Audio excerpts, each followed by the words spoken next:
ਵੀ ਤੁਸੀਂ ਤਾਂ ਕਹਿੰਦੇ ਸੀ ਕਿ ਬਾਦਲਾਂ ਨੇ ਬੇਅਦਬੀ ਕਰਾਈ ਹੈ ਤੇ ਬਾਦਲਾਂ ਨੂੰ ਕਲੀਨ ਚਿੱਟ ਮਿਲ ਗਈ, ਹੁਣ ਤੁਸੀਂ ਕੀ ਕਰਦੇ? ਕੁਝ ਕਰਕੇ ਵਿਖਾਓ ਫਿਰ। ਕਿਸੇ ਵੀ ਟੀਮ ਨੇ ਬੇਅਦਬੀ ਕਾਂਡ ਵਿੱਚ ਇੱਕ ਵੀ ਫੈਕਟ ਸਾਹਮਣੇ ਨਹੀਂ ਲੈ ਕੇ ਆਂਦਾ ਵੀ ਬੇਅਦਬੀ ਕਿਉਂ ਹੋਈ, ਕਿਹਨੇ ਕੀਤੀ ਤੇ ਕੀ ਇਹਦੇ ਸਬੂਤ ਆ। ਸੀਬੀਆਈ ਨੇ ਤਾਂ ਇਹ ਕਿਹਾ ਸੀ ਕਿ ਬੇਅਦਬੀ ਕਾਂਡ ਦੀ ਪੜਤਾਲ ਹੋ ਹੀ ਨਹੀਂ ਸਕਦੀ ਕਿਉਂਕਿ ਸਾਰੇ ਸਬੂਤ ਆ ਜਿਹੜੇ ਉਹ ਖਤਮ ਹੋ ਗਏ ਆ।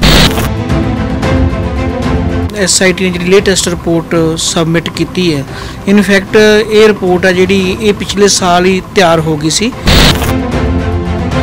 ਜਿਹੜੀ ਇਹ ਪੜਤਾਲ ਆ ਭਾਵੇਂ ਉਹਨਾਂ ਨੇ ਇੱਕ ਕਨਵਿੰਸਿੰਗ ਸਟੋਰੀ ਤਾਂ ਪੇਸ਼ ਕਰਤੀ ਪੁਲਿਸ ਨੇ ਤੇ ਪਰ ਇਹਦੇ ਪਿੱਛੇ ਹਾਲਾਤ ਜਿਹੜੇ ਉਹ ਸਿਆਸੀ ਹੈਗੇ ਸੀ। ਜਿਹੜੀਆਂ ਕਨਫੈਸ਼ਨ ਸਟੇਟਮੈਂਟਾਂ ਪੁਲਿਸ ਕੋਲ ਲਿਖੀਆਂ ਗਈਆਂ ਉਹਨਾਂ ਦਾ ਅਦਾਲਤ ਜ਼ੀਰੋ ਮੁੱਲ, ਉਹਦੇ ਕੋਈ ਕਾਨੂੰਨੀ ਮਾਨਤਾ ਨਹੀਂ ਹੈਗੀ। ਕਿਤੇ ਨਾ ਕਿਤੇ ਸਰਕਾਰ ਦਾ ਇਹ ਮਨਸ਼ਾ ਲੱਗਾ ਕਿ ਸਰਕਾਰ ਚਾਹੁੰਦੀ ਹੈ ਕਿ ਇਹ ਮਸਲਾ ਸੁਲਝੇ ਨਾ ਬਲਕਿ ਉਲਝੇ। ਤੇ ਜਿਹੜੇ ਬਾਦਲ ਆ ਉਹ ਡਾਇਰੈਕਟਲੀ ਬੇਅਦਬੀ ਕਾਂਡ 'ਚ ਇਨਵੋਲਵ ਨਹੀਂ ਸੀ ਹੈਗੇ। ਬਾਦਲਾਂ ਦੀ ਜਿਹੜੀ ਇਹ ਇੱਕ ਕਮਜ਼ੋਰੀ ਰਹੀ ਕਿ ਉਹਨਾਂ ਨੇ ਬੇਅਦਬੀ ਨੂੰ ਸੀਰੀਅਸਲੀ ਲੈਣ ਦੀ ਬਜਾਏ ਇਹਨੂੰ ਇੱਕ ਮੁੱਦਾ ਬਣਾਤਾ ਸਿੱਖ ਵਰਸਸ ਪ੍ਰੇਮੀ, ਕਿ ਸਿੱਖ ਤੇ ਪ੍ਰੇਮੀ ਆਪਸ ਲੜੀ ਜਾਣਗੇ ਬੇਅਦਬੀ ਦੇ ਨਾਂ ਤੇ। ਉਹ ਜਿਹੜੀ ਉਹਨਾਂ ਦੀ ਇੱਕ ਵੋਟ ਗੇਨਿੰਗ ਗੇਮ ਸੀ ਉਹ ਉਹਨਾਂ ਨੂੰ ਜਿਹੜੀ ਉਹ ਬਹੁਤ ਮਹਿੰਗੀ ਪਈ। ਸਵਾਗਤ ਹੈ ਦੋਸਤੋ, ਲੋਕ ਆਵਾਜ਼ ਟੀਵੀ ਦੇਖ ਰਹੇ ਹੋ ਤੁਸੀਂ ਤੇ ਮੈਂ ਮੋਹਨ ਸਿੰਘ ਗੌਲਖ। ਦੋਸਤੋ, ਬੀਤੇ 7 ਸਾਲ ਤੋਂ ਬੇਅਦਬੀ ਦੇ ਦੋਸ਼ੀਆਂ ਨੂੰ ਫੜਨ ਦੇ ਲਈ ਬਹੁਤ ਸਾਰੇ ਲੋਕਾਂ ਨੇ ਮੰਗ ਉਠਾਈ ਕਿ ਅਸੀਂ ਫੜਾਂਗੇ। ਪਿਛਲੀ ਸਰਕਾਰ ਵੀ ਇਸ ਮਾਮਲੇ ਨੂੰ ਉਭਾਰ ਕੇ ਸੱਤਾ ਚਾਹੁੰਦੀ ਹੈ। ਆਮ ਆਦਮੀ ਪਾਰਟੀ ਦੀ ਸਰਕਾਰ ਨੇ ਵੀ ਇਸ ਮੁੱਦੇ ਨੂੰ ਜ਼ੋਰ ਸ਼ੋਰ ਨਾਲ ਉਭਾਰਿਆ। ਬੇਅਦਬੀ ਦੇ ਦੋਸ਼ੀ ਫੜੇ ਗਏ ਜਾਂ ਫੜੇ ਜਾਣਗੇ ਜਾਂ ਦੋਸ਼ੀ ਕੌਣ ਆ, ਇਹ ਸਭ ਮਾਮਲਿਆਂ ਤੇ ਗੱਲਬਾਤ ਕਰਨ ਲਈ ਸਾਡੇ ਨਾਲ ਨੇ ਸੀਨੀਅਰ ਵਕੀਲ ਸਵੰਤ ਜਸ ਜੀ। ਸਵਾਗਤ ਹੈ ਜੀ। ਥੈਂਕ ਯੂ ਸਰ, ਮਿਹਰਬਾਨੀ ਤੁਹਾਡਾ ਬਹੁਤ। ਸਰ, ਬੇਅਦਬੀ ਅਸਲ 'ਚ ਹੋਈ ਕਿਉਂ, ਪਹਿਲਾਂ ਤਾਂ ਸਾਨੂੰ ਇਸ ਸਵਾਲ ਦਾ ਜਵਾਬ ਜ਼ਰੂਰ ਦਿਓ। ਦੂਜਾ, ਆਮ ਆਦਮੀ ਪਾਰਟੀ ਦੀ ਸਰਕਾਰ ਨੇ ਜਿਹੜਾ ਰਿਪੋਰਟ ਪੇਸ਼ ਕੀਤੀ ਆ ਉਹਦੇ ਵਿੱਚ ਜਿਹੜੇ ਲੋਕ ਦੋਸ਼ ਲਾ ਰਹੇ ਆ ਕਿ ਮਤਲਬ ਉਸ ਸਮੇਂ ਦੀ ਸਰਕਾਰ ਦੇ ਜਿਹੜੇ ਆਗੂ ਸੀਗੇ ਉਹ ਦੋਸ਼ੀ ਸੀਗੇ ਜਾਂ ਉਹਨਾਂ ਦਾ ਨਾਮ ਆਉਂਦਾ, ਉਹਨਾਂ ਨੂੰ ਬਾਹਰ ਕੀਤਾ ਗਿਆ। ਇਹ ਕੀ ਸੱਚ ਆ, ਕਿੰਨਾ ਸੱਚ ਆ, ਕੀ ਦਾਅਵੇ ਨੇ ਜੀ? ਵੇਖੋ, ਜਿਹੜਾ ਗੁਰੂ ਗ੍ਰੰਥ ਸਾਹਿਬ ਦੀ ਬੇਅਦਬੀ ਦਾ ਕਾਂਡ ਵਾਪਰਿਆ ਇਹਦੇ ਬਾਰੇ 3 ਘਟਨਾਵਾਂ ਵਾਪਰੀਆਂ ਸੀ ਜੀ। 1 ਜੂਨ 2015 ਨੂੰ ਪਿੰਡ ਬੁਰਜਵਾਰ ਸਿੰਘ ਵਾਲਾ 'ਚ ਗੁਰਦੁਆਰਾ 'ਚ ਗੁਰੂ ਗ੍ਰੰਥ ਸਾਹਿਬ ਦੀ ਜਿਹੜੀ ਉਹ ਬੀੜ ਚੋਰੀ ਹੋਈ ਸੀ ਜੀ। ਤੇ 24/9 ਨੂੰ ਜਿਹੜੀ ਹੈਗੀ ਹੈ ਬੀੜ ਦੇ ਜਿਹੜੇ ਮਤਲਬ ਉੱਥੇ ਇੱਕ ਇਤਰਾਜ਼ਯੋਗ ਪੋਸਟਰ ਮਿਲੇ ਸੀ ਜੀ ਵੀ ਜੀ ਉਹ ਗੁਰੂ ਗ੍ਰੰਥ ਸਾਹਿਬ ਅਸੀਂ ਚੋਰੀ ਕੀਤਾ ਹੈਗਾ ਤੇ ਜਿਹਨੇ ਸਾਡਾ ਜੋ ਕਰਨਾ ਹੈਗਾ ਕਰ ਲਓ ਜੀ। ਉਸ ਤੋਂ ਬਾਅਦ 12 ਅਕਤੂਬਰ ਨੂੰ ਗੁਰੂ ਗ੍ਰੰਥ ਸਾਹਿਬ ਦੇ ਜਿਹੜੇ ਸੀ ਪੰਨੇ ਸੀ, ਜਿਹਨੂੰ ਅੰਗ ਕਹਿੰਦੇ ਆ, ਉਹ ਪਿੰਡ ਬੁਰਜਵਾਰ ਸਿੰਘ ਦੇ ਬਰਗਾੜੀ ਦੀਆਂ ਗਲੀਆਂ 'ਚ ਜਿਹੜੇ ਉਹ ਪਾਟੇ ਹੋਏ ਮਿਲੇ ਸੀ ਜੀ। ਇਹ ਜਿਹੜੇ 3 ਘਟਨਾਵਾਂ ਬਾਰੇ 3 ਪਰਚੇ ਦਰਜ ਹੋਏ ਸੀ ਜਿਹੜੇ ਬਾਜੇਖਾਨੇ ਥਾਣੇ 'ਚ ਦਰਜ ਹੋਏ ਸੀ ਜੀ। ਉਦੋਂ ਇਹ ਅਣਪਛਾਤੇ ਵਿਅਕਤੀਆਂ ਖਿਲਾਫ ਪਰਚੇ ਦਰਜ ਹੋਏ ਸੀ ਕਿਉਂਕਿ ਪਤਾ ਨਹੀਂ ਲੱਗਾ ਕਿ ਵੀ ਇਹਦੇ ਮੁਲਜ਼ਮ ਕੌਣ ਹੈਗੇ ਆ। ਤਾਂ ਬਾਅਦ 'ਚ ਇਹਦੇ ਬਾਰੇ 2 ਕਮਿਸ਼ਨ ਬਣੇ, ਜਸਟਿਸ ਜੋਰਾ ਸਿੰਘ ਕਮਿਸ਼ਨ ਬਣਿਆ, ਜਸਟਿਸ ਰਣਜੀਤ ਸਿੰਘ ਕਮਿਸ਼ਨ ਬਣਿਆ, CBI ਕੋਲ ਵੀ ਕੇਸ ਗਿਆ, 3 ਇਨਵੈਸਟੀਗੇਸ਼ਨ ਟੀਮ ਵੀ ਇਹਦੇ 'ਚ ਜਿਹੜੀਆਂ ਕੰਮ ਕਰ ਚੁੱਕੀਆਂ ਹੈਗੀਆਂ। ਪਰ ਕਿਸੇ ਵੀ ਟੀਮ ਨੇ ਬੇਅਦਬੀ ਕਾਂਡ ਵਿੱਚ ਇੱਕ ਵੀ ਫੈਕਟ ਸਾਹਮਣੇ ਨਹੀਂ ਲੈ ਕੇ ਆਂਦਾ ਵੀ ਬੇਅਦਬੀ ਕਿਉਂ ਹੋਈ, ਕਿਹਨੇ ਕੀਤੀ ਤੇ ਕੀ ਇਹਦੇ ਸਬੂਤ ਆ। ਹੁਣ ਮੰਨਿਆ ਇਹ ਜਾ ਰਿਹਾ ਹੈਗਾ ਕਿ ਜਿਹੜਾ SIT ਨੇ ਜਿਹੜੀ ਲੇਟੈਸਟ ਰਿਪੋਰਟ ਸਬਮਿਟ ਕੀਤੀ ਹੈ, ਇਨਫੈਕਟ ਇਹ ਰਿਪੋਰਟ ਆ ਜਿਹੜੀ ਇਹ ਪਿਛਲੇ ਸਾਲ ਹੀ ਤਿਆਰ ਹੋ ਗਈ ਸੀ ਤੇ ਇਹ ਜਿਹੜੀ ਚੀਫ ਜੁਡੀਸ਼ੀਅਲ ਮੈਜਿਸਟ੍ਰੇਟ ਦੀ ਅਦਾਲਤ 'ਚ ਪੇਸ਼ ਹੋ ਗਈ ਸੀ ਜੀ। ਤਾਂ ਜਿਹੜੀ ਮਤਲਬ ਸਰਕਾਰ ਨੂੰ ਸੌਂਪੀ ਗਈ ਹੈ ਇਹ ਰਿਪੋਰਟ, ਸਰਕਾਰ ਨੇ ਰਿਪੋਰਟ ਜਨਤਕ ਕਰਨੀ ਹੈ ਸੀ। ਇਹ SIT ਨੇ ਜਿਹੜੇ SPS ਪਰਮਾਰ IG ਹੈਗੇ ਪੰਜਾਬ ਪੁਲਿਸ ਦੇ, ਉਹਨਾਂ ਨੇ 21 ਅਪ੍ਰੈਲ ਨੂੰ ਇਹ ਤਿਆਰ ਕਰਕੇ ਜਿਹੜੀ ਹੈ ਉਹ ਪੰਜਾਬ ਸਰਕਾਰ ਨੂੰ ਸੌਂਪਤੀ ਸੀ। ਪੰਜਾਬ ਸਰਕਾਰ ਨੇ ਜਿਹੜੀ ਇਹ ਰਿਪੋਰਟ ਆ ਪਿਛਲੇ 2 ਦਿਨ ਪਹਿਲਾਂ ਇਹ ਜਿਹੜੀ ਪੰਥਕ ਜਥੇਬੰਦੀਆਂ ਦੇ ਆਗੂ ਸੀ ਉਹਨਾਂ ਨੂੰ ਸੌਂਪਤੀ ਹੈਗੀ ਹੈ। ਤਾਂ SIT ਨੇ ਜਿਹੜਾ ਕਰਕਸ ਕੱਢਿਆ ਹੈਗਾ, ਪਹਿਲਾਂ ਤਾਂ CBI ਕੋਲ ਕੇਸ ਸੀ। CBI ਨੇ ਤਾਂ ਇਹ ਕਿਹਾ ਸੀ ਕਿ ਬੇਅਦਬੀ ਕਾਂਡ ਦੀ ਪੜਤਾਲ ਹੋ ਹੀ ਨਹੀਂ ਸਕਦੀ ਕਿਉਂਕਿ ਸਾਰੇ ਸਬੂਤ ਆ ਜਿਹੜੇ ਉਹ ਖਤਮ ਹੋ ਗਏ ਆ। ਬਾਅਦ 'ਚ ਜਿਹੜੀ ਪੰਜਾਬ ਸਰਕਾਰ ਨੇ ਜਿਹੜੀ ਕੈਪਟਨ ਸਰਕਾਰ ਆਈ ਸੀ ਉਹਨੇ ਜਿਹੜੀਆਂ ਟੀਮਾਂ ਬਣਾਈਆਂ, ਜਸਟਿਸ ਰਣਜੀਤ ਸਿੰਘ ਕਮਿਸ਼ਨ ਬਣਾਇਆ, ਉਹਦੇ 'ਚ ਇਹਨਾਂ ਨੇ ਜਿਹੜਾ ਡੇਰੇ ਨੂੰ ਆਇਡੈਂਟੀਫਾਈ ਕੀਤਾ ਹੈਗਾ, ਡੇਰਾ ਸੱਚਾ ਸੌਦਾ ਨੂੰ, ਕਿ ਡੇਰੇ ਦੇ ਪ੍ਰੇਮੀਆਂ ਨੇ ਜਿਹੜੀ ਗੁਰੂ ਗ੍ਰੰਥ ਸਾਹਿਬ ਦੀ ਬੇਅਦਬੀ ਕੀਤੀ ਹੈ। ਰੀਜ਼ਨ ਉਹਨਾਂ ਨੇ ਇਹ ਦੱਸਿਆ ਹੈਗਾ ਕਿ ਜਦੋਂ ਇਹਨਾਂ ਨੇ ਸਵਾਂਗ ਰਚਿਆ ਸੀ ਡੇਰਾ ਸੱਚਾ ਸੌਦੇ ਦੇ ਮੁਖੀ ਨੇ, ਤਾਂ ਉਸ ਤੋਂ ਬਾਅਦ ਸਿੱਖਾਂ ਤੇ ਡੇਰਾ ਪ੍ਰੇਮੀਆਂ ਦੇ ਵਿੱਚ ਟਕਰਾਅ ਪੈਦਾ ਹੋ ਗਿਆ ਸੀ। ਤਾਂ ਉਹ ਜਿਹੜਾ ਟਕਰਾਅ ਦੇ ਵਿੱਚ ਜਿਹੜਾ ਇੱਕ ਧਾਰਮਿਕ ਜਿਹੜਾ ਸਿੱਖ ਪ੍ਰਚਾਰਕ ਹੈਗਾ ਬਾਬਾ ਹਰਜਿੰਦਰ ਸਿੰਘ ਮਾਂਝੀ, ਉਹਨੇ ਗੁਰਜਵਾਰ ਸਿੰਘ ਵਾਲੇ ਦੇ ਵਿੱਚ ਜੇ ਕੀਰਤਨ ਦੌਰਾਨ ਕਿਹਾ ਸੀ ਕਿ ਜਿਹੜਾ ਡੇਰਾ ਸਾਧ ਹੈਗਾ ਪਖੰਡੀ ਹੈਗਾ ਅਤੇ ਜਿਹੜਾ ਉਹ ਆਪਦੇ ਕੋ ਦਿੰਦਾ ਹੈਗਾ ਪਾਉਣ ਨੂੰ ਤਵੀਤ, ਤੁਸੀਂ ਉਹ ਲਾ ਕੇ ਸਿੱਟੋ ਵੀ ਇਹ ਗਲਤ ਗੱਲ ਹੈ। ਤਾਂ ਉੱਥੇ ਕੁਛ ਬੰਦਿਆਂ ਨੇ ਲਾ ਕੇ ਸਿੱਟ ਵੀ ਦਿੱਤੇ ਸੀ।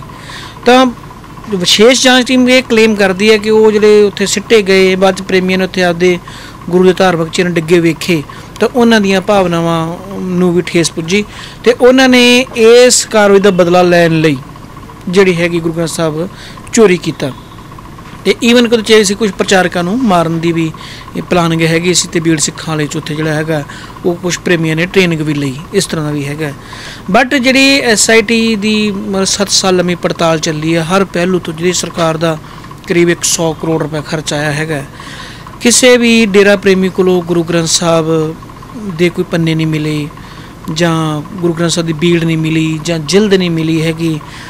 ਉਹਨਾਂ ਨੇ ਹੁਣ ਜਿਹੜੇ ਬਰਾਮਦ ਕੀਤੇ ਹੈਗੇ ਸ਼ਕਤੀ ਸਿੰਘ ਤੋਂ, ਉਹ ਕੋਈ ਪੋਥੀ ਕੀਤੀ ਹੈਗੀ ਹੈ ਜਿਹੜੀ ਕਿ ਚੋਰੀ ਹੋਣ ਬਾਰੇ ਕਿਤੇ ਕੋਈ ਪਰਚਾ ਵੀ ਹੈ ਨਹੀਂ ਗਾ।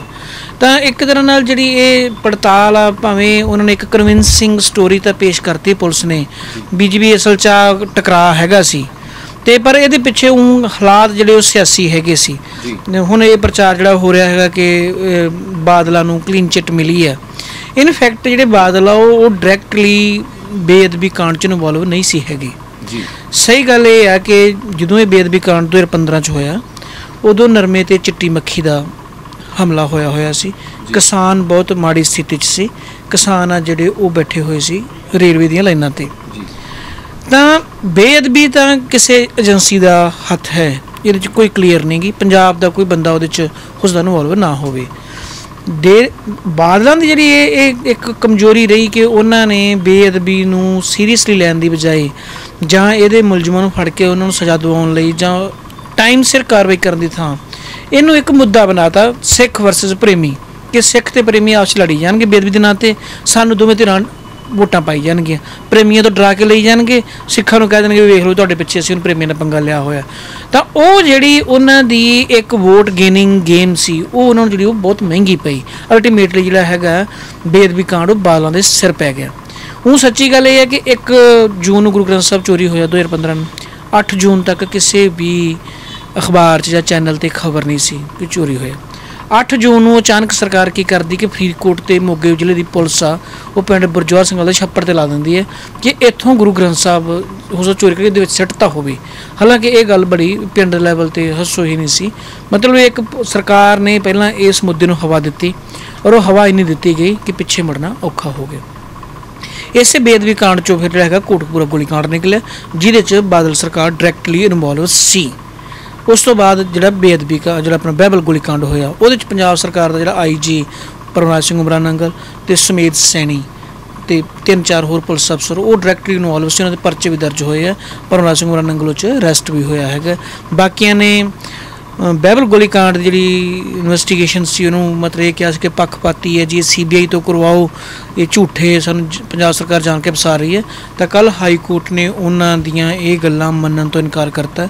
ਪੁਲਿਸ ਅਧਿਕਾਰੀਆਂ ਨੇ ਇਹ ਕਿਹਾ ਕਿ ਤੁਸੀਂ ਬੇਅਦਬੀ ਕਾਂਡ ਤੋਂ ਬਾਅਦ ਜਿਹੜੇ ਬਹਿਬਲ ਗੋਲੀ ਕਾਂਡ ਅਤੇ ਕੋਟਕਪੂਰਾ ਗੋਲੀ ਕਾਂਡ ਵਾਪਰੇ ਆ ਉਹਨਾਂ ਦੇ ਜਿਹੜੇ ਮੁਕੱਦਮੇ ਚੱਲ ਰਹੇ ਆ ਤੁਸੀਂ ਉਹਨਾਂ ਦਾ ਸਾਹਮਣਾ ਕਰੋ, ਜੇ ਕੋਈ ਗੱਲ ਕਹਿਣੀ ਹੈ ਤਾਂ ਫਰੀਦਕੋਟ ਅਦਾਲਤ ਦੇ ਵਿੱਚ ਜਾ ਕੇ ਕਹੋ। ਜਿਹੜਾ ਉਹ ਡਾਇਰੈਕਟਲੀ ਕਦੀ ਵੀ ਇਹ ਸਾਹਮਣੇ ਨਹੀਂ ਸੀ ਆਈ ਗੱਲ ਕਿ ਜਿਹੜੀ ਗੁਰਜਵਾਰ ਸਿੰਘ ਗੁਰੂ ਗ੍ਰੰਥ ਸਾਹਿਬ ਚੋਰੀ ਹੋਇਆ ਵੀ ਉਹ ਬਾਦਲਾਂ ਨੇ ਕਰਵਾਇਆ ਜਾਂ ਬਾਦਲਾਂ ਨੇ ਕੀਤਾ, ਪਰ ਉਹਨਾਂ ਦੀ ਇੱਕ ਡਿਊਟੀ ਬਣਦੀ ਸੀ ਕਿ ਇਨ ਟਾਈਮ ਉਹ ਮੁਲਜ਼ਮ ਨੂੰ ਫੜਦੇ। 1 ਜੂਨ ਨੂੰ ਗੁਰੂ ਗ੍ਰੰਥ ਸਾਹਿਬ ਚੋਰੀ ਹੋਇਆ, 12 ਅਕਤੂਬਰ ਨੂੰ ਪੰਜਾਬ ਨੂੰ ਅੱਗ ਲੱਗ ਜਾਂਦੀ ਹੈ, ਤਾਂ ਇਹ ਬੰਦੇ ਕਿਤੇ ਵੀ ਕੋਈ ਜਿਹੜੀ ਹੈਗੀ ਆ ਕਾਰਵਾਈ ਨਹੀਂ ਕਰਦੇ। ਤਾਂ ਇਹਨਾਂ ਦੀ ਕਸੂਰ ਇੰਨਾ ਸੀ ਕਿ ਇਹਨਾਂ ਨੇ ਬੇਅਦਬੀ ਕਾਂਡ ਦੇ ਦੋਸ਼ੀਆਂ ਖਿਲਾਫ ਕਾਰਵਾਈ ਨਹੀਂ ਕੀਤੀ। CBI ਨੂੰ ਜਿਹੜਾ ਕੇਸ ਭੇਜਣਾ ਉਹ ਵੀ ਇਸ ਗੱਲ ਦਾ ਇਸ਼ਾਰਾ ਕਰਦਾ ਹੈਗਾ ਕਿ ਕਿਤੇ ਨਾ ਕਿਤੇ ਮਤਲਬ ਇਹਦੇ 'ਚ ਕੁਝ ਸੈਂਟਰਲ ਏਜੰਸੀਆਂ ਦੇ ਵੀ ਈਵਨ ਕਿ ਹੁਣ ਜਿਹੜਾ ਬਿਊਰੋ ਡਾਇਰੈਕਟਰ ਆਫ ਇਨਵੈਸਟੀਗੇਸ਼ਨ ਹੈਗਾ ਉਹਨੇ ਇੱਕ ਚਿੱਠੀ ਲਿਖੀ ਹੈਗੀ ਆ DGP ਪੰਜਾਬ ਨੂੰ, ਜਿਹੜੇ ਜਿਸ ਪ੍ਰਮੋਦ ਬਾਂਸ ਜਾਂ ਆਪਣੇ ਪ੍ਰਮੋਦ ਕੁਮਾਰ ਸੀ, ਉਹਨਾਂ ਨੇ DGP ਨੂੰ ਚਿੱਠੀ ਲਿਖੀ ਹੈ ਕਿ ਜਿਨ੍ਹਾਂ ਦਿਨਾਂ 'ਚ ਇਹ ਘਟਨਾਵਾਂ ਵਾਪਰੀਆਂ ਉਹਨਾਂ ਦਿਨਾਂ 'ਚ ਕੁਝ ਪਾਕਿਸਤਾਨ ਦੇ ਸਿਮ ਇੱਥੇ ਐਕਟੀਵੇਟ ਰਹੇ ਆ। ਉਹਨਾਂ ਨੇ ਸ਼ਾਇਦ ਇਸ ਮਤਲਬ ਜਦੋਂ ਹੱਥ ਖੜੇ ਹੋ ਗਏ ਕੁਝ ਲੱਭਾ ਨਹੀਂ ਤਾਂ ਉਹਨਾਂ ਨੇ ਇਹਨੂੰ ਇੱਕ ਹੋਰ ਪਾਸੇ ਲਿਜਾਣ ਦੀ ਕੋਸ਼ਿਸ਼ ਕੀਤੀ ਵੀ ਸ਼ਾਇਦ ਕੋਈ ਪਾਕਿਸਤਾਨ ਦੀ ਏਜੰਸੀ ਨਾ ਹੋਵੇ, ਕਿਵੇਂ ਹੋਵੇ। ਕੁਛ ਬੰਦਿਆਂ ਦੀ ਜਿਹੜੀ ਇੰਟਰੋਗੇਸ਼ਨ ਵੀ ਹੋਈ ਹੈ ਇਹਦੇ 'ਚ SIT ਨੇ ਕੀਤੀ ਹੈ, ਉਹ ਬੰਦੇ ਉਹ 'ਚ ਹੁਣ ਇਹ ਪਤਾ ਸੀ ਇੱਕ ਬੰਦਾ ਅਯੋਧਿਆ ਰਹਿ ਕੇ ਆਇਆ ਅਯੋਧਿਆ 'ਚ ਉਹਨੂੰ ਫੋਨ ਆਉਂਦੇ ਸੀ 10 ਫੋਨ ਜਿਹੜੇ ਉਹਦੇ ਫੋਨ 'ਚ ਡਿਟੈਕਟ ਹੋਏ ਆ, ਜਿਹੜੇ ਬਾਅਦ 'ਚ ਪਤਾ ਲੱਗਾ ਕਿ ਅਯੋਧਿਆ 'ਚ ਚੱਲਦੇ ਸੀ।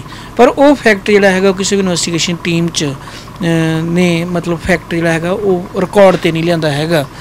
ਤਾਂ ਫਿਲਹਾਲ ਜਿਹੜਾ ਸਰਕਾਰ ਨੇ 12 ਬੰਦੇ ਨੋਮੀਨੇਟ ਕੀਤੇ ਇਹਦੇ 'ਚ, ਜਿਸ 'ਚ ਡੇਰਾ ਸੱਚਾ ਸੌਦਾ ਦਾ ਮੁਖੀ ਹੈਗਾ, 3 ਕੌਮੀ ਕਮੇਟੀ ਮੈਂਬਰ ਹੈਗੇ ਆ, 9 ਪ੍ਰੇਮੀ ਹੈਗੇ ਆ। ਤਾਂ ਹੁਣ ਵੇਖੋ ਇਹ ਹੁਣ ਉਹਨੂੰ ਕਿਵੇਂ ਪ੍ਰੂਵ ਕਰਨਗੇ ਅਦਾਲਤ ਦੇ ਵਿੱਚ, ਕਿਉਂਕਿ ਕ੍ਰਿਮੀਨਲ ਲਾ ਦੇ ਵਿੱਚ ਇੱਕ ਗੱਲ ਬਹੁਤ ਕਲੀਅਰ ਹੈ ਕਿ ਜਦੋਂ ਤੁਸੀਂ ਕਿਸੇ ਕ੍ਰਾਈਮ ਦੇ ਨਾਲ ਬੰਦੇ ਨੂੰ ਜੋੜਦੇ ਹੋ, ਜਾਂ ਤਾਂ ਆਈ ਵਿਟਨੈਸ ਹੋਵੇ, ਕੋਈ ਆ ਕੇ ਕਹੇ ਵੀ ਹਾਂ ਮੈਂ ਖੜਾ ਸੀ ਅਤੇ ਇਹ ਬੰਦਾ ਉੱਥੇ ਚੋਰੀ ਕਰ ਰਿਹਾ ਸੀ, ਇਹ ਗੱਲ ਤਾਂ ਹੈ ਨਹੀਂ ਗੀ। ਦੂਜੀ ਰਹਿ ਗਈ ਵੀ ਕੋਈ ਰਿਕਵਰੀ ਹੋਵੇ, ਵੀ ਜੇ ਮਤਲਬ ਇਹ ਬੰਦੇ ਨੂੰ ਕਿਸੇ ਨੇ ਵੇਖਿਆ ਨਹੀਂ ਗਾ ਤਾਂ ਜਿਹੜੀ ਗੁਰੂ ਗ੍ਰੰਥ ਸਾਹਿਬ ਦੀ ਉੱਥੇ ਬੀੜ ਚੋਰੀ ਹੋਈ ਆ ਉਹਦੇ ਕੋਈ ਪੰਨੇ ਹੋਣ ਜਾਂ ਉਹਦੀ ਕੋਈ ਜਿਲਦ ਹੋਵੇ ਜਾਂ ਕੋਈ CCTV ਕੈਮਰਾ, ਕੁਛ ਵੀ ਨਹੀਂ ਗਾ, ਰਿਕਵਰੀ ਵੀ ਕੋਈ ਨਹੀਂ ਹੋਈ, ਨਾ ਰਿਕਵਰੀ ਹੈਗੀ ਨਾ ਆਈ ਵਿਟਨੈਸ ਹੈਗਾ। ਉਹਨਾਂ ਦੀ ਕਨਫੈਸ਼ਨ ਸਟੇਟਮੈਂਟਾਂ ਕੁਛ ਲਿਖੀਆਂ ਹੋਈਆਂ, ਜਿਹੜੀਆਂ ਕਨਫੈਸ਼ਨ ਸਟੇਟਮੈਂਟਾਂ ਪੁਲਿਸ ਕੋਲ ਲਿਖੀਆਂ ਗਈਆਂ ਉਹਨਾਂ ਦਾ ਅਦਾਲਤ 'ਚ 0 ਮੁੱਲ, ਉਹਦੇ ਕੋਈ ਕਾਨੂੰਨੀ ਮਾਨਤਾ ਨਹੀਂ ਹੈਗੀ। ਤਾਂ ਕੁੱਲ ਮਿਲਾ ਕੇ ਮਤਲਬ 7 ਸਾਲ ਤੋਂ ਬਾਅਦ ਵੀ ਜਿਹੜੀ ਇਨਵੈਸਟੀਗੇਸ਼ਨ ਟੀਮ ਨੇ ਰਿਪੋਰਟ ਅਦਾਲਤ 'ਚ ਸਰਕਾਰ ਕੋਲ ਪੇਸ਼ ਕੀਤੀ, ਅਦਾਲਤ 'ਚ ਇਸ ਤੋਂ ਪਹਿਲਾਂ ਪੇਸ਼ ਕਰਤੀ ਸੀ, ਉਹਦੇ 'ਚ ਉਹੀ ਗੱਲ ਆ ਜੋ ਫਸਟ ਡੇ ਸੀ। ਅੱਜ ਤੱਕ ਵੀ ਇਹ ਪਿੰਨ ਪੁਆਇੰਟ ਨਹੀਂ ਹੋਇਆ ਵੀ ਕੌਣ ਬੰਦੇ ਸੀ ਜਿਹੜੇ ਗੁਰਦੁਆਰੇ ਦੇ ਵਿੱਚ ਗਏ, ਬੀੜ ਚੱਕ ਕੇ ਕਿੱਥੇ ਲੈ ਕੇ ਗਏ, ਕਿੱਥੇ ਬੀੜ ਉਹਨਾਂ ਨੇ ਖਪਾਈ, ਕੌਣ ਬੰਦਾ ਸੀ ਜਿਹਨੇ ਪੱਤਰੇ ਗਲੀਆਂ 'ਚ ਖਿਲਾਰੇ, ਕਿੱਥੋਂ ਉਹ ਆਇਆ ਸੀ ਪੱਤਰੇ ਲੈ ਕੇ। ਹੁਣ ਕਿੱਡੀ ਵੱਡੀ ਗੱਲ ਆ ਕਿ ਗੁਰੂ ਗ੍ਰੰਥ ਸਾਹਿਬ ਦੇ ਅੰਗ ਆ, ਕੋਈ ਬੰਦਾ ਗਲੀਆਂ 'ਚ ਖਿਲਾਰਦਾ, ਗਿਆ ਕਿੱਧਰ ਨੂੰ, ਆਇਆ ਕਿੱਧਰੋਂ ਸੀ, ਕਿਹਦੀ ਬਹੁਤ ਛੋਟੇ ਫਸਟ ਹੈਂਡ ਇਨਫੋਰਮੇਸ਼ਨ ਜੇ ਉਦੋਂ ਸਰਕਾਰ ਨੇ ਸੀਰੀਅਸਲੀ ਲਿਆ ਹੁੰਦਾ ਤਾਂ ਸ਼ਾਇਦ ਮਤਲਬ ਇੰਨੀ ਦੂਰ ਤੱਕ ਗੱਲ ਵਾਪਰਨੀ ਨਹੀਂ ਸੀ। ਪਰ ਕਿਤੇ ਨਾ ਕਿਤੇ ਸਰਕਾਰ ਦਾ ਇਹ ਮਨਸ਼ਾ ਲੱਗਾ ਕਿ ਸਰਕਾਰ ਚਾਹੁੰਦੀ ਹੈ ਕਿ ਇਹ ਮਸਲਾ ਸੁਲਝੇ ਨਾ ਬਲਕਿ ਉਲਝੇ। ਬਾਦਲਾਂ ਦੇ ਖਿਲਾਫ ਐਲੀਗੇਸ਼ਨ ਵੀ ਇੰਨਾ ਹੀ ਸੀ ਕਿ ਉਹਨਾਂ ਨੇ ਬੇਅਦਬੀ ਕਾਂਡ 'ਤੇ ਸਿਆਸਤ ਕੀਤੀ, ਇਸ ਗੱਲ ਲਈ ਉਹਨਾਂ ਨੇ ਮਾਫੀ ਵੀ ਮੰਗੀ ਵੀ ਜੇ ਇਹਨੇ ਕੋਈ ਸਿਆਸਤ ਕੀਤੀ ਹੈ ਉਹਨਾਂ ਦਾ ਕੱਖ ਨਾ ਰਵੇ ਜਾਂ ਜਿਹੜੇ ਕਰਦੇ ਉਹਨਾਂ ਦਾ ਕੱਖ ਨਾ ਰਵੇ। ਇਹ ਗੱਲ ਕਲੀਅਰ ਹੈ ਕਿ ਭਾਵੇਂ ਕਾਂਗਰਸ ਆਈ ਸੀ, ਭਾਵੇਂ ਅਕਾਲੀ ਆਏ ਸੀ, ਹੁਣ ਇਹ ਮਤਲਬ ਆਮ ਆਦਮੀ ਪਾਰਟੀ ਆਈ ਹੈ, ਇਹਨਾਂ ਦਾ ਕੀ ਹੈਗਾ ਟ੍ਰੈਂਡ। ਫਸਟ ਟ੍ਰੈਂਡ ਤਾਂ ਇਹ ਹੈ ਕਿ ਜਿਹੜੀ ਇਹਨਾਂ ਨੇ ਉਹ ਰਿਪੋਰਟ ਐਕਸੈਪਟ ਕਰ ਲਈ ਹੈ ਜਿਹਦੇ 'ਚ ਇੱਕ ਤਰ੍ਹਾਂ ਨਾਲ ਬਾਦਲਾਂ ਨੂੰ ਕਲੀਨ ਚਿੱਟ ਦਿੱਤੀ ਹੈਗੀ ਹੈ, ਤਾਂ ਕੋਈ ਉਹਦੇ 'ਤੇ ਸਰਕਾਰ ਦਾ ਕਮੈਂਟ ਨਹੀਂ ਆਇਆ ਹੈਗਾ। ਉਹਨਾਂ ਦਾ ਇਹ ਕਹਿਣਾ ਹੈ ਕਿ ਜਿਹੜੀ ਇਨਵੈਸਟੀਗੇਸ਼ਨ ਟੀਮ ਹੈ ਉਹ ਕੈਪਟਨ ਸਰਕਾਰ ਚਰਨਜੀਤ ਸਿੰਘ ਚੰਨੀ ਦੀ ਅਗਵਾਈ 'ਚ ਬਣੀ ਸੀ, ਜਿਹੜੀ ਰਿਪੋਰਟ ਆ ਉਹ ਵੀ ਉਹਨਾਂ ਦੇ ਵੇਲੇ ਹੀ ਸਬਮਿਟ ਹੋ ਗਈ ਸੀ। ਅਸੀਂ ਇਸ ਇਨਵੈਸਟੀਗੇਸ਼ਨ 'ਚ ਨਾ ਪਾਰਟੀਸਪੇਟ ਕੀਤੇ ਹੈ, ਨਾ ਅਸੀਂ ਕੋਈ ਇਹਦੇ 'ਚ ਮਤਲਬ ਇਹਨੂੰ ਇੰਟਰਫੇਅਰ ਕੀਤੇ ਹੈਗੇ, ਜੋ ਹੈਗਾ ਉਹ ਪਿਛਲੀ ਸਰਕਾਰ ਦਾ ਹੈਗਾ।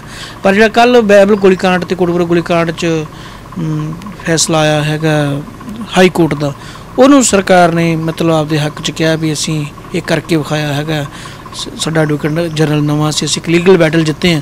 ਕਿਉਂਕਿ ਹੁਣ ਤੱਕ ਤਾਂ ਇਹ ਹੈ ਵੀ ਕੋਟਕਪੂਰਾ ਕਾਂਡ ਦੀ ਜਿਹੜੀ ਇਨਵੈਸਟੀਗੇਸ਼ਨ ਰਿਪੋਰਟ ਹੀ ਹਾਈ ਕੋਰਟ ਨੇ ਕੁਐਸ਼ ਕਰਤੀ ਸੀ, ਜਿਹੜਾ ਕਿ ਬੜਾ ਮਤਲਬ ਇੱਕ ਪੜਤਾਲ ਨੂੰ ਬਹੁਤ ਵੱਡਾ ਧੱਕਾ ਸੀ। ਉਸ ਤੋਂ ਬਾਅਦ ਅੱਜ ਤੱਕ ਜਿਹੜੀ ਹੈਗੀ ਨਵੀਂ SIT ਹੈ ਜਿਹਦੀ ਅਗਵਾਈ LK ਯਾਦਵ ਕਰ ਰਹੇ DGP ਪੰਜਾਬ, ਉਹ ਹਜੇ ਤੱਕ ਜਿਹੜੀ ਫਰੈਸ਼ ਇਨਵੈਸਟੀਗੇਸ਼ਨ ਰਿਪੋਰਟ ਹੈਗੀ ਹਾਈ ਕੋਰਟ ਦੇ ਫੈਸਲੇ ਤੋਂ ਬਾਅਦ ਉਹ ਅਦਾਲਤ 'ਚ ਪੇਸ਼ ਨਹੀਂ ਕਰ ਸਕੇ। ਇਹ ਹੁਣ ਤੱਕ ਦੀ ਇਹਦੇ 'ਚ ਸਾਰੀ ਕਾਰਵਾਈ ਹੈਗੀ ਸੀ ਅਤੇ ਸਿਆਸੀ ਰੋਟੀਆਂ ਦੇ ਉੱਤੇ ਬਹੁਤ ਜ਼ਿਆਦਾ ਸੇਕੀ ਗਈਆਂ, ਇਹਦਾ ਤਾਂ ਕੋਈ ਰੌਲਾ ਨਹੀਂ ਹੈਗਾ। ਭਾਵੇਂ ਬਾਦਲ ਕੇ ਸੇਕਣਾ ਚਾਹੁੰਦੇ ਸੀ ਉਹ ਫਸ ਗਏ, ਬਾਅਦ 'ਚ ਕਾਂਗਰਸ ਵਾਲੇ ਗਏ, ਝਾੜੂ ਵਾਲਿਆਂ ਨੇ ਵੀ ਮਤਲਬ ਵੀ ਐਲੀਗੇਸ਼ਨ ਡਾਇਰੈਕਟਲੀ ਲਾਏ ਅਤੇ ਉਹ ਐਲੀਗੇਸ਼ਨ ਉਹਨਾਂ ਦੇ ਵੀ ਮਤਲਬ ਹਵਾ 'ਚ ਸੀ। ਅੱਜ ਜੇ ਉਹਨੂੰ ਪੁੱਛਣ ਵਾਲਾ ਹੋਵੇ ਵੀ ਤੁਸੀਂ ਤਾਂ ਕਹਿੰਦੇ ਸੀ ਕਿ ਬਾਦਲਾਂ ਨੇ ਬੇਅਦਬੀ ਕਰਾਈ ਹੈ ਅਤੇ ਬਾਦਲਾਂ ਨੂੰ ਕਲੀਨ ਚਿੱਟ ਮਿਲ ਗਈ, ਹੁਣ ਤੁਸੀਂ ਕੀ ਕਰਦੇ, ਕੁਛ ਕਰਕੇ ਵਿਖਾਓ। ਫਿਰ ਇਹਦਾ ਮਤਲਬ ਇਹ ਹੈ ਵੀ ਮਤਲਬ ਉਹ ਹਰੇਕ ਨੂੰ ਲੱਗਾ ਕਿ ਇੱਕ ਸੰਵੇਦਨਸ਼ੀਲ ਜਜ਼ਬਾਤੀ ਮੁੱਦਾ ਹੈਗਾ, ਸਿੱਖ ਵੋਟਾਂ ਸਾਨੂੰ ਇਹ 'ਤੇ ਮਿਲ ਜਾਣਗੀਆਂ, ਉਹ ਸਾਰਿਆਂ ਨੇ ਵੋਟਾਂ ਦੀ ਖੇਤੀ ਕੀਤੀ ਹੈ ਉਹਦੀ। ਕਿਉਂ ਇਸ ਤਰ੍ਹਾਂ ਕੀਤਾ ਜਾਂਦਾ, ਚਾਹੇ ਸਰਕਾਰ ਆ ਚਾਹੇ ਕੋਈ ਏਜੰਸੀਆਂ ਨੇ, ਲਗਾਤਾਰ ਕੋਈ ਧਾਰਮਿਕ ਕੋਈ ਜਾਤੀ ਮੁੱਦਾ ਉਭਾਰ ਕੇ ਮਤਲਬ ਸੱਤਾ 'ਚ ਆ ਲਿਆ ਜਾਂਦਾ, ਉਹ ਮੁੱਦੇ ਨੂੰ ਸੁਲਝਾਉਣ ਦੀ ਬਜਾਏ ਉਲਝਾਇਆ ਕਿਉਂ ਜਾਂਦਾ? ਵੇਖੋ ਵੈਸੇ ਤਾਂ ਹੁਣ ਸਾਰੇ ਦੇਸ਼ 'ਚ ਹੀ ਇਹੋ ਜਿਹੀਆਂ ਘਟਨਾਵਾਂ ਵਾਪਰ ਰਹੀਆਂ, ਜਾਤੀ ਦੀਆਂ, ਧਰਮ ਦੀਆਂ, ਮਜ਼ਹਬ ਦੀਆਂ ਨਿੱਕੀਆਂ ਨਿੱਕੀਆਂ ਗੱਲਾਂ, ਪਰ ਪੰਜਾਬ ਦੀ ਸਥਿਤੀ ਜਿਹੜੀ ਕਾਫੀ ਉਹ ਗੰਭੀਰ ਹੈਗੀ ਹੈ। ਇੱਥੇ ਭਾਵੇਂ ਵਾਤਾਵਰਨ ਦਾ ਹੋਵੇ, ਭਾਵੇਂ ਰੁਜ਼ਗਾਰ ਦਾ ਹੋਵੇ, ਨਸ਼ਿਆਂ ਦਾ ਮੁੱਦਾ ਬਹੁਤ ਭਾਰੂ ਹੈਗਾ, ਖੇਤੀ ਸੰਕਟ ਬਹੁਤ ਵੱਡਾ ਹੈਗਾ, ਮਜ਼ਦੂਰਾਂ ਦੀ ਬਹੁਤ ਵੱਡੀ ਸਮੱਸਿਆ, ਮਨਰੇਗਾ ਕਾਨੂੰਨ ਇੱਥੇ ਲਾਗੂ ਨਹੀਂ ਹੋ ਸਕਿਆ। ਮਤਲਬ ਇਹ ਪੰਜਾਬ ਜਿਹੜਾ ਸਾਰੇ ਦੇਸ਼ ਨੂੰ ਅਨਾਜ ਪੈਦਾ ਕਰਕੇ ਦਿੰਦਾ, ਆਪਦੇ ਉਹਦੇ ਨਾਗਰਿਕ ਰਾਤ ਨੂੰ ਭੁੱਖੇ ਸੌਂਦੇ ਆ। ਕਿਉਂਕਿ ਉਹ ਅਨਾਜ ਪੈਦਾ ਤਾਂ ਕਰੀ ਜਾਂਦੇ 86 ਮਨ, ਪਰ ਖਾਣ ਜੋਗਾ ਉਹਨਾਂ ਕੋਲ ਹੈ ਨਹੀਂ ਗਾ।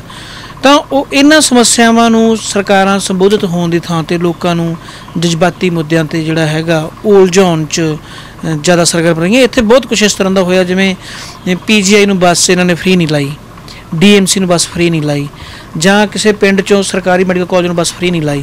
ਪਰ ਧਾਰਮਿਕ ਸਾਰੇ ਸਥਾਨਾਂ ਨੂੰ ਬੱਸਾਂ ਫਰੀ ਕਰਤੀਆਂ ਸੀ ਵੀ ਧਾਰਮਿਕ ਯਾਤਰਾ ਫਰੀ ਕਰ ਲਓ, ਵੀ ਤੁਸੀਂ ਫਰੀਦਕੋਟ ਜਿੱਥੇ ਮਰਜ਼ੀ ਚਲੇ ਜਾਓ। ਕਿਉਂ? ਕਿਉਂਕਿ ਧਰਮ ਦੇ ਨਾਂ 'ਤੇ ਉਹਨਾਂ ਨੂੰ ਕੋਈ ਵੋਟ ਮਿਲਦੀ ਸੀ। ਜਿਹੜੇ ਪੜ੍ਹਾਈ ਦੇ ਹੈਗੇ ਆ, ਸਿਹਤ ਦੇ ਹੈਗੇ ਆ, ਇਹਨਾਂ ਮੁੱਦਿਆਂ 'ਤੇ ਮਤਲਬ ਸਿਆਸੀ ਲੋਕਾਂ ਦਾ ਮੰਨਣਾ ਹੈਗਾ ਕਿ ਇਹਨਾਂ ਦੇ ਨਾਂ 'ਤੇ ਵੋਟ ਨਹੀਂ ਪੈਂਦੀ, ਵੋਟ ਜਾਤ ਪਾਤ ਧਰਮ ਦੇ ਨਾਂ 'ਤੇ ਮਿਲਦੀ। ਇਸ ਕਰਕੇ ਉਹ ਜੋ ਜੀ ਲੋਕਾਂ ਨੂੰ ਗੱਲ ਅਪੀਲ ਕਰਦੀ ਉਹੋ ਜੀ ਸਰਕਾਰ ਸੁਣਾ ਦਿੰਦੀ ਹੈ ਉਹਨਾਂ ਨੂੰ। ਡੇਰਾ ਮੁਖੀ ਨਾਲ ਜਿੰਨਾ ਸਵਾਂਗ ਰਚਾਉਣਾ ਹੈਗਾ ਜਾਂ ਉਹ ਜਿਹੜਾ ਵਿਵਾਦ ਖੜਾ ਕਰਨਾ, ਉਹ ਸਾਰਾ ਵੋਟਾਂ ਦਾ ਸੀ। ਕਿਉਂਕਿ 2007 ਦੇ ਵਿੱਚ ਡੇਰੇ ਸੱਚੇ ਸੌਦੇ ਨੇ ਕਾਂਗਰਸ ਦੀ ਡਾਇਰੈਕਟਲੀ ਸਪੋਰਟ ਕਰਤੀ ਸੀ, ਔਰ ਮਾਲਵੇ ਦੀਆਂ ਸਾਰੀਆਂ ਸੀਟਾਂ, ਸਾਰੇ 2 ਸੀਟਾਂ ਸਾਰੀਆਂ ਸੀਟਾਂ ਜਿਹੜੀਆਂ ਉਹ ਕਾਂਗਰਸ ਅਕਾਲੀ ਦਲ ਬੁਰੀ ਤਰ੍ਹਾਂ ਹਾਰ ਗਿਆ ਸੀ। ਜਿਹੜੀਆਂ ਸੀਟਾਂ ਉਹ ਕਦੀ ਨਹੀਂ ਹਾਰੇ। ਗੁਰਦੇਵ ਸਿੰਘ ਬਾਦਲ 11 ਵਾਰੀ MLA ਬਣਿਆ, ਉਸ ਤੋਂ ਬਾਅਦ ਉਹਦੇ ਪੈਰ ਨਹੀਂ ਲੱਗੇ। ਤਾਂ ਅਕਾਲੀ ਦਲ ਲਈ ਇਹ ਬਹੁਤ ਵੱਡੀ ਚੁਣੌਤੀ ਸੀ ਡੇਰਾ ਵੀ ਯਾਰ ਵੀ ਸਾਨੂੰ ਸਾਡੀ ਸਰਕਾਰ ਮਤਲਬ ਜੇ ਮਾਝੇ 'ਚ ਉਹਨਾਂ ਦੇ ਨਾਂ ਪੈਰ ਲੱਗਦੇ ਤਾਂ ਮਾਲਵੇ ਤੋਂ ਗੱਡੀ ਸਾਫ਼ ਹੋ ਗਈ ਸੀ ਉਹਨਾਂ ਦੀ। ਤਾਂ ਉਹਨਾਂ ਨੇ ਇੱਕ ਤਰ੍ਹਾਂ ਦਾ ਇਹ ਬਦਲਾ ਲੈਣ ਲਈ ਵੀ ਡੇਰੇ ਨੇ ਇੱਕ ਤਰਫਾ ਵੋਟ ਪਾਈ ਆ ਤਾਂ ਅਸੀਂ ਉਹਨਾਂ ਨੂੰ ਸਭ ਕੁਝ ਸਿਖਾਉਣਾ। ਤਾਂ ਡੇਰੇ ਨੂੰ ਉਹ ਕਾਂਗਰਸ ਦੀ ਸਪੋਰਟ ਕਰਨਾ ਅਤੇ ਖੁੱਲ੍ਹੇਆਮ ਜਿਹੜੀਆਂ ਵੋਟਾਂ ਵੇਚਣੀਆਂ ਉਹਦਾ ਸੇਕ ਡੇਰੇ ਨੂੰ ਵੀ ਲੱਗਾ ਹੈਗਾ, ਤਾਂ ਕੋਈ ਰੌਲਾ ਨਹੀਂ ਗਾ। ਏਜੰਸੀਆਂ ਇਹਦੇ 'ਚ ਪੰਜਾਬ ਨੂੰ ਮਤਲਬ ਇਹ ਸਮੱਸਿਆ ਹੈਗੀ, ਪੰਜਾਬ ਇੱਕ ਬਾਰਡਰ ਸਟੇਟ ਹੈਗੀ ਹੈ, ਇਹਦੀਆਂ ਸਮੱਸਿਆਵਾਂ ਜਿਹੜੀਆਂ ਹੈਗੀਆਂ ਉਹ ਪੂਰੇ ਦੇਸ਼ ਨਾਲ ਜੁੜੀਆਂ ਹੋਈਆਂ। ਡਰੱਗ ਹੈਗਾ ਇੱਥੇ, ਕ੍ਰੋਸ ਬਾਰਡਰਿੰਗ ਜਿਹੜੀ ਉੱਧਰੋਂ ਹਥਿਆਰ ਆਉਂਦੇ ਆ, ਜਦੋਂ ਨਸ਼ਾ ਆਉਂਦਾ ਉਹ ਸਿਰਫ ਪੰਜਾਬ 'ਚ ਜ਼ਿਆਦਾ ਆ ਰਿਹਾ। ਗੁਜਰਾਤ ਨਾਲ ਹੱਦ ਲੱਗਦੀ, ਉੱਥੇ ਕਦੀ ਇਹੋ ਜਿਹੀ ਆਪਾਂ ਗੱਲ ਨਹੀਂ ਸੁਣੀ ਹੈਗੀ। ਰਾਜਸਥਾਨ ਨਾਲ ਹੱਦ ਲੱਗਦੀ, ਉੱਥੇ ਕਦੀ ਨਹੀਂ ਸੁਣੀ ਹੈਗੀ। ਜੰਮੂ ਕਸ਼ਮੀਰ ਦੇ ਬਹੁਤ ਏਰੀਏ ਲੱਗਦੀ ਹੈਗੀ, ਉੱਥੇ ਕਦੀ ਨਹੀਂ। ਪਰ ਜਿਹੜਾ ਪੰਜਾਬ ਦਾ ਬਾਰਡਰ ਏਰੀਆ, ਹਾਲਾਂਕਿ ਮੋਸਟਲੀ ਏਰੀਆ ਜਿਹੜਾ 1300 ਕਿਲੋਮੀਟਰ ਦਾ ਜਿਹੜੀ ਵੈਰਿੰਗ ਹੈਗੀ ਹੈ, ਉੱਥੋਂ ਜਿੰਨਾ ਕੁਛ ਆ ਰਿਹਾ ਹੈਗਾ ਤਾਂ ਉਹ ਇਹ ਵੀ ਚਾਹੁੰਦੇ ਵੀ ਆਈ ਵੀ ਜਾਵੇ ਅਤੇ ਲੋਕ ਰੌਲਾ ਵੀ ਨਾ ਪਾਉਣ। ਲੋਕਾਂ ਦੇ ਤਾਂ ਹੁਣ ਜੇ ਘਰਾਂ ਦੇ ਘਰ ਖਾਲੀ ਹੋ ਗਏ ਇਸ ਗੱਲ 'ਚ, ਤਾਂ ਲੋਕਾਂ ਨੂੰ ਉਹਨਾਂ ਦੀ ਸਮੱਸਿਆਵਾਂ ਹੱਲ ਕਰਕੇ ਦੇਣ ਦੀ ਥਾਂ ਜਾਂ ਉਹਨਾਂ ਦੀ ਹੱਕਰਸੀ ਕਰਨ ਦੀ ਥਾਂ ਇੱਕ ਇਸ ਤਰ੍ਹਾਂ ਦੇ ਮੁੱਦੇ ਜਿਹੜੇ ਉਹ ਖੜ੍ਹੇ ਕੀਤੇ ਜਾਂਦੇ। ਹੋਰ ਵੀ ਬਹੁਤ ਕੁਛ ਨਿੱਕੇ ਨਿੱਕੇ ਘਟਨਾਵਾਂ ਇਹੋ ਜਿਹੀਆਂ ਵਾਪਰੀਆਂ ਮਤਲਬ ਵੀ ਜਿਹੜੀਆਂ ਧਰਮ ਜਾਤ ਨਾਲ ਜੁੜੀਆਂ ਸੀ ਅਤੇ ਉਹਨਾਂ ਦੇ ਆਮ ਲੋਕਾਂ ਦੇ ਮੁੱਦੇ 'ਤੇ ਸ਼ਾਮਲ ਨਹੀਂ ਸੀ ਹੈਗੇ। ਸਰਕਾਰ ਦਾ ਤਾਂ ਇਹੀ ਹੈਗਾ ਕਿ ਲੋਕਾਂ ਨੂੰ ਇਸ ਤਰ੍ਹਾਂ ਦੇ ਉਲਝਾ ਕੇ ਮਤਲਬ ਵੀ ਜਿਹੜੇ ਮੁੱਦੇ ਕੋਈ ਜ਼ਰੂਰੀ ਨਹੀਂ ਹੈਗੇ ਜਜ਼ਬਾਤੀ ਉਹਨਾਂ 'ਤੇ ਉਲਝਾ ਕੇ ਅਤੇ ਵੋਟਾਂ ਲਈਆਂ ਜਾਣ। ਵੋਟਾਂ ਤੱਕ ਦੀ ਉਹਨਾਂ ਦਾ ਮਸਲਾ ਹੈਗਾ, ਵੋਟਾਂ ਦੀ ਫਸਲ ਕਿਵੇਂ ਪੱਕਦੀ ਹੈ ਉਹਨਾਂ ਦਾ ਇਹ ਇੱਕੋ ਪ੍ਰੋਗਰਾਮ ਹੈਗਾ, ਹੋਰ ਕੋਈ ਨਹੀਂ ਇਹਦੇ 'ਚ। ਇੱਕ ਲਾਸਟ ਸਵਾਲ ਹੈ ਜੀ ਕਿ ਜਿਹੜਾ ਪੰਜਾਬ ਯੂਨੀਵਰਸਿਟੀ ਵਾਲੇ ਮਾਮਲੇ 'ਤੇ ਚੰਡੀਗੜ੍ਹ ਵਾਲੇ ਮਾਮਲੇ 'ਤੇ ਬਹੁਤ ਸਾਰੇ ਲੋਕ ਕਹਿ ਰਹੇ ਕਿ ਹੁਣ ਕਾਨੂੰਨੀ ਲੜਾਈ ਦੀ ਲੋੜ ਆ ਸਰਕਾਰ ਨੂੰ, ਪਰ ਪੰਜਾਬ ਸਰਕਾਰ ਕਾਨੂੰਨੀ ਲੜਾਈ ਨਹੀਂ ਲੜ ਰਹੀ, ਸਿਰਫ ਮਤੇ ਨਾਲ ਸਾਰ ਰਹੀ ਹੈ। ਇਸ ਮਾਮਲੇ 'ਤੇ ਸਰਕਾਰ ਨੂੰ ਕਾਨੂੰਨੀ ਰੂਪ 'ਚ ਕੀ ਕਰਨਾ ਚਾਹੀਦਾ? ਵੇਖੋ, ਜਿਹੜਾ ਨੰਗਲ ਡੈਮ ਸੈਂਟਰ ਕੋਲ ਜਾਣ ਦਾ ਹੈਗਾ ਜਾਂ ਆਪਣੀਆਂ ਯੂਨੀਵਰਸਿਟੀਆਂ ਸੈਂਟਰ ਕੋਲ ਜਾਣ ਦਾ ਹੈਗਾ, ਇਹ ਕੋਈ ਇੱਕ ਦਿਨ ਦਾ ਪ੍ਰੋਸੈਸ ਨਹੀਂ ਹੈਗਾ। ਇਹ ਨਹੀਂ ਹੈਗਾ ਕਿ ਅੱਜ ਭਾਰਤ ਸਰਕਾਰ ਨੇ ਕਹਿਤਾ। ਇਹਨਾਂ ਬਾਰੇ ਜਿਹੜੀ ਸਟੇਟ ਨੂੰ ਭਰੋਸੇ 'ਚ ਲਿਆ ਜਾਂਦਾ, ਇਹ ਮਹੀਨਿਆਂ ਬੱਧੀ ਸਾਲਾਂ ਬੱਧੀ, ਜਿਵੇਂ ਖੇਤੀ ਕਾਨੂੰਨ ਵੀ ਸੀ, ਉਹ ਬਾਅਦ ਸੈਂਟਰ ਨੇ ਕਹਿਤਾ ਕਿ ਤੁਹਾਡਾ ਫਾਈਨਾਂਸ ਮਿਨਿਸਟਰ ਤਾਂ ਸਾਡੇ ਇੱਥੇ ਪਾਰਟੀਸਪੇਟ ਕਰਦਾ ਰਿਹਾ, ਬੰਬੇ ਤੱਕ ਮੀਟਿੰਗਾਂ ਹੁੰਦੀਆਂ ਰਹੀਆਂ। ਪੰਜਾਬ ਸਰਕਾਰ ਦੇ ਸਾਰਾ ਕੁਛ ਧਿਆਨ 'ਚ ਸੀ। ਯੂਨੀਵਰਸਿਟੀ ਇਹ ਆਪ ਆਪਦੀਆਂ ਲਾਇਬਿਲਿਟੀਆਂ ਖਤਮ ਕਰ ਰਹੇ ਆ, ਕਿਉਂਕਿ ਜੇ ਪੰਜਾਬ ਯੂਨੀਵਰਸਿਟੀ ਸਰਕਾਰ ਨੂੰ ਫੰਡ ਦੇਣੇ ਫਿਰ ਉੱਥੇ ਪ੍ਰੋਡਕਸ਼ਨ ਤਾਂ ਕੋਈ ਹੋਣੀ ਨਹੀਂ। ਉੱਥੇ ਪ੍ਰੋਡਕਸ਼ਨ ਤਾਂ ਚੰਗੇ ਬੰਦਿਆਂ ਦੀ ਹੋਣੀ, ਉਹ ਪੜ੍ਹਨਗੇ ਲਿਖਣਗੇ, ਸਮਾਜ 'ਚ ਮਤਲਬ ਦੱਬੇ ਕੁਝ ਲੋਕਾਂ ਨੂੰ ਚੇਤਨ ਕਰਨਗੇ, ਉਹਨਾਂ ਦੇ ਹੱਕਾਂ ਲਈ ਲੜਨਗੇ। ਉਹਨਾਂ ਨੂੰ ਮਤਲਬ ਕਲਰਕ ਚਾਹੀਦੇ ਹੈਗੇ ਆ। ਤਾਂ ਜਿਹੜੀਆਂ ਯੂਨੀਵਰਸਿਟੀਆਂ ਵੀ ਕੋਈ ਪੰਜਾਬ ਦੇ ਲੋਕਾਂ ਦੀ ਪੈਰਵੀ ਕਰਦੀਆਂ ਜਾਂ ਪੰਜਾਬ ਦੇ ਲੋਕਾਂ ਦੀ ਆਸ ਦੀ ਕਿਰਨ ਹੈਗੀਆਂ, ਤਾਂ ਉਹ ਜਿੰਨੀ ਜਲਦੀ ਜਾਂ ਤਾਂ ਪ੍ਰਾਈਵੇਟ ਹੋ ਜਾਣ ਜਾਂ ਸੈਂਟਰ ਸਰਕਾਰ ਓਨ ਕਰ ਲੇ। ਪੰਜਾਬ ਸਰਕਾਰ ਨੂੰ ਇਹ 'ਚ ਕੋਈ ਦਰਦ ਨਹੀਂ ਹੈਗਾ। ਇਸ ਕਰਕੇ ਪੰਜਾਬ ਸਰਕਾਰ ਤੋਂ ਇਹ ਆਸ ਰੱਖਣੀ ਕਿ ਉਹ ਲੜਾਈ ਲੜੇ। ਪੰਜਾਬ ਸਰਕਾਰ ਨੂੰ ਕੀ ਲੋੜ ਹੈ, ਜੇ ਸਪੋਜ਼ ਕਰੋ ਕਿ ਪੰਜਾਬੀ ਯੂਨੀਵਰਸਿਟੀ ਪਟਿਆਲਾ ਕੱਲ੍ਹ ਨੂੰ ਸੈਂਟਰਲ ਹੋ ਜਾਂਦੀ ਹੈ ਅਤੇ ਪੰਜਾਬ ਸਰਕਾਰ ਦਾ ਤਾਂ ਮਹੀਨੇ ਦਾ 200 ਕਰੋੜ, ਸਾਲ ਦਾ 200 ਕਰੋੜ ਬਜਟ ਬਚ ਗਿਆ। ਕਿਉਂਕਿ ਸਰਕਾਰ ਤਾਂ ਹੁਣ ਮਤਲਬ ਬਿਜ਼ਨਸਮੈਨਾਂ ਵਾਂਗੂ ਕੰਮ ਕਰ ਰਹੀ ਵੀ ਜੇ ਮੈਂ ਆਹ ਚੀਜ਼ ਵੇਚਦਾ ਤਾਂ ਮੈਨੂੰ ਇੰਨੇ ਹੋ ਜਾਊਗਾ। ਜਿੱਦਣ ਬਿਜਲੀ ਬੋਰਡ ਪ੍ਰਾਈਵੇਟ ਕੰਪਨੀਆਂ ਦੇ ਹੱਥ ਕੀਤਾ ਉਦੋਂ ਨਹੀਂ ਸੀ ਪਤਾ ਹੈਗਾ ਇੰਨੀ ਲੰਮੀ ਚੌੜੀ। ਬਿਜਲੀ ਐਕਟ 2003 ਬਣਿਆ, ਪ੍ਰਕਾਸ਼ ਸਿੰਘ ਬਾਦਲ 2007 'ਚ ਆਇਆ, ਉਹਨੇ ਆ ਕੇ ਕੀਤਾ। ਉਹ ਪੂਰੇ ਇੱਕ 10 ਸਾਲ ਦੀ ਉਹਨਾਂ ਦੀ ਟੇਬਲ ਵਰਕ ਸੀ ਵੀ ਅਸੀਂ ਕਿਵੇਂ ਕਰਨਾ ਹੈਗਾ। ਅੱਜ ਬਿਜਲੀ ਐਕਟ ਇੰਨਾ ਖਤਰਨਾਕ ਹੈਗਾ ਕਿ ਜਿਹੜਾ ਅਨਲਾਫੁਲ ਐਕਟੀਵਿਟੀ ਐਕਟ, ਜਿਹੜਾ ਅੱਤਵਾਦੀ ਦੇ ਖਿਲਾਫ ਐਕਟ ਲੱਗਦਾ, ਉਸ ਤੋਂ ਵੀ ਜ਼ਿਆਦਾ ਖਤਰਨਾਕ ਆ। ਤੁਹਾਨੂੰ ਆ ਕੇ ਕਹਿੰਦਾ ਤੁਸੀਂ ਬਿਜਲੀ ਚੋਰੀ ਕਰਦੇ ਤਾਂ ਤੁਸੀਂ ਦੋਸ਼ੀ। ਤਾਂ ਨੈਚੁਰਲੀ ਇਹ ਪੰਜਾਬ ਸਰਕਾਰ ਜਿਹੜੀ ਹੈਗੀ ਆ ਉਹ ਵੀ ਅੰਦਰ ਖਾਤੇ ਸੈਂਟਰ ਦੀ ਸਪੋਰਟ ਕਰਦੀ ਹੈ। ਪੰਜਾਬ ਸਰਕਾਰ, ਪੰਜਾਬ ਯੂਨੀਵਰਸਿਟੀ ਹੈ ਜਾਂ ਪੰਜਾਬੀ ਯੂਨੀਵਰਸਿਟੀ ਹੈ ਜਾਂ ਕੋਈ ਵੀ ਹੋਰ ਯੂਨੀਵਰਸਿਟੀ ਹੈ, ਜੇ ਸੈਂਟਰ ਕੋਲ ਜਾਂਦੀ ਹੈ ਤਾਂ ਪੰਜਾਬ ਸਰਕਾਰ ਨੂੰ ਇਹਦੇ 'ਚ ਕੋਈ ਨੁਕਸਾਨ ਨਹੀਂ ਗਾ, ਪੰਜਾਬ ਦੇ ਲੋਕਾਂ ਦਾ ਨੁਕਸਾਨ ਆ। ਤਾਂ ਪੰਜਾਬ ਸਰਕਾਰ ਤਾਂ ਲਗਾਤਾਰ ਆਪਦੀ ਲਾਇਬਿਲਿਟੀਜ਼ ਘਟਾ ਰਹੀ ਹੈ। ਉਹ ਤਾਂ ਮਤਲਬ ਐਂ ਕਹਿ ਲਓ ਵੀ ਇੱਕ ਤਰ੍ਹਾਂ ਦੀ ਕਮਿਸ਼ਨ ਖਾਣ ਵਾਲੇ ਅਦਾਰੇ ਰਹਿ ਗਏ ਵੀ ਸਰਕਾਰ ਨਰੇਗਾ ਦਾ ਪੈਸਾ ਭੇਜ ਦਿੰਦੀ ਹੈ। ਪੰਜਾਬ ਪੁਲਿਸ ਦੀਆਂ ਤਨਖਾਹਾਂ ਜਿਹੜੀਆਂ ਉਹਦੀਆਂ 80% ਜਿਹੜਾ ਸੈਂਟਰ ਭੇਜ ਰਿਹਾ ਹੈਗਾ, ਤਾਂ ਉਹਨੂੰ ਚਲੋ ਉਹ ਸਾਂਭੀ ਜਾਣ, ਥੱਲੇ ਸਾਡਾ ਚੱਲੇ ਜਾਵੇ, ਉੱਪਰ ਉਹਨਾਂ ਦਾ ਚੱਲੀ ਜਾਵੇ। ਅਤੇ ਸਰ ਰਲ ਮਿਲ ਕੇ ਹੈਗਾ, ਇਸੇ ਕਰਕੇ ਜਿਹੜੀ ਕਾਨੂੰਨੀ ਲੜਾਈ ਲੜੀ ਨਹੀਂ ਜਾ ਰਹੀ ਹੈਗੀ। ਦੂਜੀ ਗੱਲ ਇਹ ਹੈਗਾ ਕਿ ਕਾਨੂੰਨੀ ਲੜਾਈ ਤੁਸੀਂ ਕਿਹਦੇ ਖਿਲਾਫ ਲੜਨੀ ਹੈਗੀ ਹੈ? ਜਿਨ੍ਹਾਂ ਨੇ ਕਾਨੂੰਨ ਬਣਾਇਆ, ਪਾਰਲੀਮੈਂਟ 'ਚ ਉਹਨਾਂ ਨੇ ਕਾਨੂੰਨ ਬਣਾਇਆ ਹੈਗਾ, ਉਹਨਾਂ ਨੇ ਪ੍ਰੋਪਰ ਪ੍ਰੋਸੀਜਰ ਫੋਲੋ ਕੀਤਾ। ਅਦਾਲਤਾਂ ਕੋਈ ਇਸ ਤਰ੍ਹਾਂ ਦੇ ਮਸਲਿਆਂ 'ਚ ਅੱਜ ਤੱਕ ਦੀ ਤੁਸੀਂ ਕੋਈ ਘਟਨਾ ਵਿਖਾ ਦਿਓ ਵੀ ਸੈਂਟਰ ਸਰਕਾਰ ਨੇ ਕੋਈ ਫੈਸਲਾ ਕੀਤਾ ਹੋਵੇ ਜਿਹੜਾ ਪੰਜਾਬ ਸਰਕਾਰ ਨੂੰ ਪਸੰਦ ਨਾ ਹੋਵੇ ਅਤੇ ਸੈਂਟਰ ਸਰਕਾਰ ਅਦਾਲਤ ਨੇ ਰੱਦ ਕਰਤਾ ਹੋਵੇ। ਅਦਾਲਤ ਹਮੇਸ਼ਾ ਵਿੱਚ ਵਿਚਾਲਾ ਜਾ ਕਰ ਦਿੰਦੀ ਹੈਗੀ ਹੈ, ਭਾਵੇਂ ਉਹ SYL ਦਾ ਹੈਗਾ, ਭਾਵੇਂ ਉਹ ਬਾਬਰੀ ਮਸਜਿਦ ਦਾ, ਭਾਵੇਂ ਉਹ ਗੋਦਾਵਰੀ ਨਦੀ ਵਾਲਾ। ਸੁਪਰੀਮ ਕੋਰਟ ਨੇ ਵਿਵਾਦਤ ਮੁੱਦਿਆਂ 'ਤੇ ਕਦੀ ਵੀ ਇਤਿਹਾਸਕ ਫੈਸਲੇ ਨਹੀਂ ਸੁਣਾਏ ਹੈਗੇ। ਜਿਹੜੇ ਸਟੇਟ ਵਰਸਸ ਸੈਂਟਰ ਹੈਗੇ ਆ ਜਾਂ ਸੈਂਟਰ ਵਰਸਸ ਸਟੇਟ ਵਰਸਸ ਲੋਕ ਹੈਗੇ ਆ, ਉਹ ਮੁੱਦੇ ਐਂ ਮਤਲਬ ਚੱਲਦੇ ਮਰ ਜਾਂਦੇ ਆ। ਇਹਨਾਂ 'ਚ ਮਤਲਬ ਕਾਨੂੰਨੀ ਲੜਾਈ ਅੱਜ ਤੱਕ ਕਦੀ ਵੀ ਲੋਕਾਂ ਦੇ ਹੱਕ 'ਚ ਨਹੀਂ ਗਈ ਹੈਗੀ। ਤਾਂ ਇਹ ਸਨ ਸੀਨੀਅਰ ਵਕੀਲ ਜਸਵੰਤ ਜੱਸ ਜੀ। ਉਹਨਾਂ ਨੇ ਕਿਹਾ ਕਿ ਬੇਅਦਬੀ ਵਾਲੇ ਮਾਮਲੇ ਦੇ ਵਿੱਚ 7 ਸਾਲਾਂ ਬਾਅਦ ਵੀ ਸਰਕਾਰ ਦੇ ਹੱਥ ਖਾਲੀ ਆ ਔਰ ਸਰਕਾਰਾਂ ਨਹੀਂ ਚਾਹੁੰਦੀਆਂ ਕਿ ਇਸ ਤਰ੍ਹਾਂ ਦੇ ਧਾਰਮਿਕ ਜਾਤੀ ਮੁੱਦੇ ਛੇਤੀ ਹੱਲ ਹੋਣ, ਤਾਂ ਕਿਉਂਕਿ ਉਹ ਚਾਹੁੰਦੇ ਆ ਕਿ ਲੋਕਾਂ ਦੇ ਮੁੱਦੇ ਉਠਾਉਣੇ ਨਾ ਪੈਣ। ਸੁਖਾਲਿਆਂ ਹੀ ਇਹਨਾਂ ਲੋਕਾਂ ਨੂੰ ਧਰਮ ਦੇ ਜਾਤ ਦੇ ਨਾਂ 'ਤੇ ਉਲਝਾ ਕੇ ਰੱਖਿਆ ਜਾ ਸਕਦਾ ਹੈ। ਇਸੇ ਤਰ੍ਹਾਂ ਪੰਜਾਬ ਯੂਨੀਵਰਸਿਟੀ ਵਾਲੇ ਮੁੱਦੇ 'ਤੇ ਵੀ ਸਰਕਾਰ ਆਪਦੇ ਬਜਟ ਬਚਾਉਣ ਵਾਲੇ ਪਾਸੇ ਨੂੰ ਤੁਰੀ ਹੋਈ ਆ, ਤਾਂ ਹੀ ਉਹ ਸਿਰਫ ਮਤੇ ਨਾਲ ਸਾਰਨਾ ਚਾਹੁੰਦੇ ਆ, ਕਾਨੂੰਨੀ ਰੂਪ ਦੇ ਵਿੱਚ ਲੜਾਈ ਪੰਜਾਬ ਸਰਕਾਰ ਨਹੀਂ ਲੜ ਰਹੀ। ਕੈਮਰਾ ਪਰਸਨ ਜਸ ਦੇ ਨਾਲ ਮੈਂ ਮੋਹਨ ਸਿੰਘ ਔਲਖ, ਲੋਕ ਆਵਾਜ਼ TV ਲਈ ਧੰਨਵਾਦ।